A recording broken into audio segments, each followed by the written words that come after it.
История создания организации, которая в этом году отмечает 60-летний юбилей, началась задолго до 1958 года. Встречи абхазской общины датируются 20-30-ми годами прошлого столетия.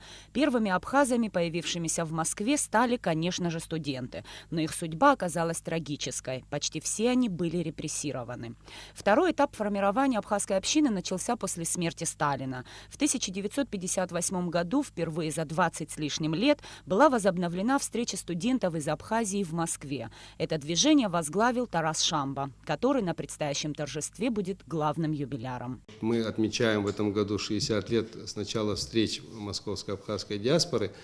И, конечно, это в каком-то смысле большой праздник Тараса Мироновича Шамба, который, собственно, организовывал эти первые встречи. И это вот у нас такой уникальный случай, что человек, который начинал организовывать эти встречи, вот через 60 лет он будет нашим таким главным именинником на празднике, он полон сил, полон энергии.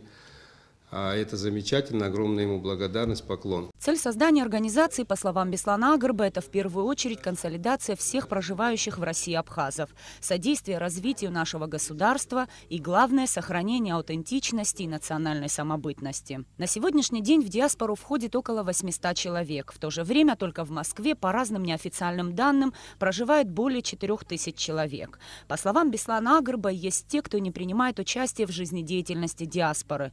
Такие пассивные наши граждане. Причин тому множество. Это и отсутствие времени, сложная жизненная ситуация и другие. На самом деле мы пытаемся это преодолеть через какие-то интересные мероприятия. То есть чем более интересным, чем более модным ты становишься в хорошем смысле, тем больше людей ты привлекаешь. Кто составляет актив? Актив составляют те люди, которые наибольшим образом чувствуют то, о чем я говорил, вот свою причастность к своей родине.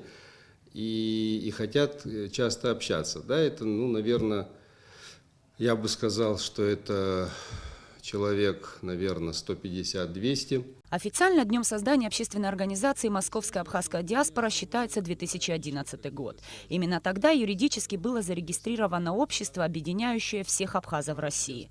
За этот небольшой период деятельности было проведено много мероприятий и встреч, памятных вечеров и праздничных приемов.